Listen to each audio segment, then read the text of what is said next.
পশ্চিম Kathigora sluice গেটগুলো পরিদর্শন করলেন রাজ্যের জলসম্পদ মন্ত্রী পিচু হাজারিকা। শনিবার তিনি সীমান্ত সড়কের উপর থাকা ফৈস্কা, খেরুয়া, বলেশ্বর এবং গুমরা নদীর স্লুইস গেটগুলোর হাল হকিকাত সরেজমিন দেখে যান। এ সময় তিনি স্থানীয় জনগণের সাথে কথা বলে তাদের দুঃখ দুর্দশার কথা শোনেন।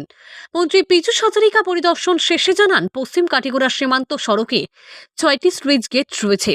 এই 6টি স্লুইস গেটগুলোতে মোট 40টি শাটার রয়েছে। এর মধ্যে এখন সচল আছে 33টি শাটার। অচল থাকা 7টি শাটার শীঘ্রই সচল করে তোলা হবে। মন্ত্রী আরও জানান, এই 6টি স্লুইস গেট দেখাশোনা করার জন্য স্থানীয়দের নিয়ে একটি কমিটি গঠন করে দেওয়া হবে। 15 দিনের মধ্যে এই কমিটি গঠন করবেন জেলা আয়ুক্ত। বছর প্রতি এই কমিটিগুলোকে 25 থেকে 50,000 টাকা দেওয়া হবে বলেও জানান মন্ত্রী পিচু হাজারিকা। পরিদর্শনকালে এদিন অন্যান্যদের মধ্যে উপস্থিত ছিলেন লক্ষ্মীপুরের বিধায়ক কৌশিক রায়, শিলচরের বিধায়ক দীপায়ন চক্রবর্তী, কাঠিগড়ার প্রাক্তন বিধায়ক অমরচাঁদ জৈন, জেলা বিজেপি সভাপতি বিমলেন্দু রায় প্রমুখ। হেলাল চৌধুরীর report, RTN Barak live, Kalain. আজি আহিলে আপুনি ইয়াতে আমাৰ যিকেইখন স্লুইচ গেট আছে তাতে 40খন চেপ্টাৰ আছে। 40খনত 33খন ফাংচনেল আছে। 7খন ডিফাংক্ট হৈ আছে, কিন্তু সেই 7খনে বিশেষ অসুবিধাৰ সৃষ্টি কৰিব পৰা নাই। যিহেতু টেকনিকেল কথা আৰু পানী আহিলে ফ'ৰ্চত বহুত বেছি আহে, গতিকে এখন দুখন চাটাৰ বেয়া হোৱা ভাল হোৱা সেইটো সাধাৰণ ঘটনা, কিন্তু মেক্সিমাম চাটাৰ ভাল হৈ আছে। আকৌ কৈছোঁ, আউট অফ 40খন চাটাৰ 33খন ফাংচনেল হৈ আছে। বাকীখিনিও ভাল, অতি সোনকালে কৰা হ'ব।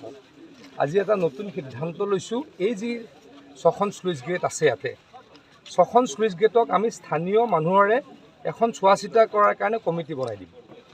DC মহোদয়ে এই কমিটি এনাউন্স কৰিব বা কমিটি এপ্ৰুভেল দিব, আৰু তেওঁলোকক ৱাটাৰ ৰিচোৰ্চ ডিপাৰ্টমেণ্টে বছৰত কিবা এটা 25,000 হওক 50,000 হওক কিবা এটা মানুহ নিদিব, তেওঁলোকে যাতে এই স্লুইচ গেটখিনি চোৱা চিতা কৰে। ডিপাৰ্টমেণ্টৰ মানুহটো থাকিবই, কাৰণ আমাৰ ইঞ্জিনিয়াৰজন বদৰপুৰৰ পৰা আহি পাওঁতে ইয়াতে 1-2 ঘণ্টা লাগে, ইমিডিয়েটলি চাব নোৱাৰে। SDOজন আহি পাওঁতে 1 ঘণ্টা লাগে। গতিকে মুখ্যমন্ত্ৰী মহোদয়ে মোক এটা পৰামৰ্শ দিছে যে আমি এইবাৰৰ পৰা অসমৰ যিমান মথাউৰি আছে তাত 6 কিলোমিটাৰ 7 কিলোমিটাৰত এখন পাব্লিক কমিটি কৰিব পাৰোঁ নেকি।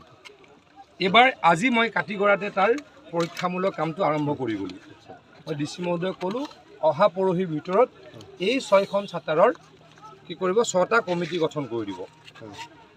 6টা কমিটি গঠন কৰাৰ পিছত আমি তেওঁলোক এটা কথা হ'ল, আপুনি যোৱা টাইমত আপুনি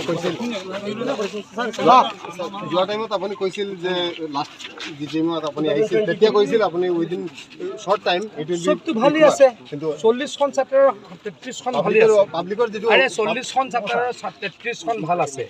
বানপানী যেতিয়া হয় কেতিয়াবা ফ'ৰ্চত এখন ডাউন হৈ যায়, তেনেকুৱাটো চলি থাকে।